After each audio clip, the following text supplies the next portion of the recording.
Magandang araw mga kaibigan. Bigyan natin ng reaction opinion itong post di umano. Title, Malakas na ang kaso, kompleto na ang ebidensya. House Lead Prosecutor Gervil Luistro said the prosecution's decision to withdraw several witnesses from the impeachment trial of Vice President Sara Duterte was a sign that it had already presented sufficient evidence to support its case. Sabi niya, let me reiterate, the reason for the withdrawal ay dahil malakas na ang kaso, kompleto na ang ebidensya. Yung withdrawal nila is yung hindi na nila itinuloy ang pag-testify ni Attorney Zulueta Lopez at saka yung isang Captain Balilo, yung security officer sa House of Representatives, nung ikinulong si Attorney Lopez. Meron pa silang inilista yung dating sheriff na sinapak ni BP Sara. Then may iba pa. May mga psychologist pa ata sila na ano. So ngayon, winidraw na nila, wala na. Ang last witness na lang nila ay si NBI Director Melvin Matibag. So, malakas na daw ang kaso. Okay, the prosecution announced that NBI Director Melvin Matibag will be its final witness for Article 4 of the Articles of Impeachment. Sabi ni Luistro, lahat ng labis ay masama. So, let us proceed to the next article. So, ang galing, ano? Tingnan natin, ano naman ang tingin ng taong bayan, yung sinasabi nila na malakas ng ebidensya nila. Kasi, ang labanan dito is more on battle of perception or court of public opinion kung sino ang paniniwala ng taong bayan.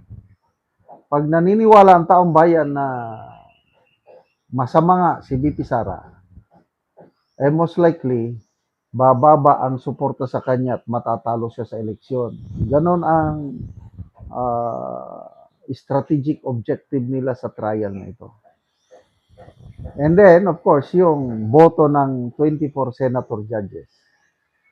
Na sa tingin ko, sa mga senator judges, opinion ko lang ito, hindi naman nakabase yan sa mga ebidensya. Nakabase yan sa political affiliation. Saan ba sila kikiling? Kikiling ba ako kay BP Sara na magiging presidente sa 2028 o kikiling ako dito sa Marcos Jr. administration? Kasi sinasabi ng mga political analyst na itong impeachment is a grand design of the Marcos administration para mawala sa political equation si BP Sara sa 2028. So, more on ano ito, demolition job laban kay BP Sara. So, tingnan natin. Ang senator judges nahati na sa dalawa. Either pro Sara sila or pro Marcos. I don't believe na may senator judge na or puros political consideration ito. Yung sinasaalang-alang ng mga senator judges, yung political career nila. Kaya yung mga magre-re-elect sa 2028, I tell you, most likely mag-a-abstain yan dahil ayaw nilang mahagupit ng galit ng mga taong bayan na sumusuporta pa rin sa mga Duterte. So, tingnan natin ang reaksyon ng taong bayan. Dito mo makikita yung pulso eh. Ilan yung nagtawa, na galit, o ilan yung nag-like at nag-love. O ito, 91,000 ang nag-react. 85,000 ang tumatawa. 492 ang galit.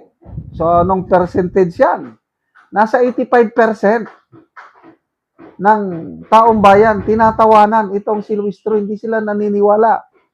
4,800 lang ang nag-like for 909. So nasa 15% lang ang naniniwala sa kanila. So, battle of public perception o public opinion, talo sila.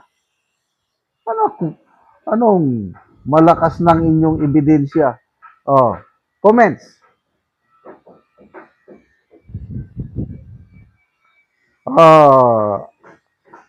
Mickey Mapula, how is she related to Auntie Claire? Parang neighbors sila sa Dreamland. Kwon Edward, we di taong bayan, no, whose side is winning? You can put that smile 24/7, but you can't fool us. Hindi nyo maluloko ang taong bayan. Francis Batsaida, puro ngiti lang yan sa harap ng camera. Pero sa loob niyan, kinakabahan na dahil malapit ng 2028. Maraming makukulong sa 2028 dahil kay speaker. Oh. Roy Miralles made me laugh. There is inconsistency in your statement that reflects your appearance. I think you need to take a close look at your medicine. Galing mo mag-joke. Kaya pala puro I don't know your honor ang sagot ng mga witness. O yun nga. Do you have personal knowledge that the Vice President has contracted an assassin? Anong sagot? I don't have personal knowledge, Your Honor. But we do believe. Well, ano yan? Yan ang ebidensya, yung we believe. Believe is just an opinion. Hindi yun ebidensya. Hindi mo naman kailangan maging abogado. Attorney. Di ba attorney ito si Luis Tro? Ebidensya ba yun yung we believe that the Vice President contracted an assassin, but I don't have personal knowledge about it. Lukuhin nyo ang inyong lelang. We were not born yesterday. Salamat mga kaibigan sa inyong pagsubaybay sa channel nito. Nakakatulong kayo ng malaki sa tribong talanding ng Bukidnon dahil ang income natin sa channel na ito is pantulong sa tribo na mimigay tayo ng libreng yero at pako para makapagpatayo sila ng mas maayos na tirahan. Panoorin niyo ang video na ito. Ako diri sa balay ni Nanay Monica Dagahay nga taga Barangay Tikalaan, Purok Trisan Alahay, Talakag Bukidnon. Sumuna ni siya ang natabangan na mo ogero kay mga dagko na ang buslot sa iyang atop. So mo na ni ang pag-aatupan karon sa gitabang nga yero.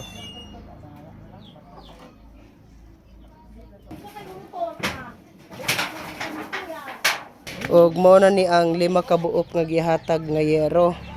3 ka digits og 2 ka diotso. Sige. Videohan din. Bantay ka lang ba? Ako mo kan. Wow.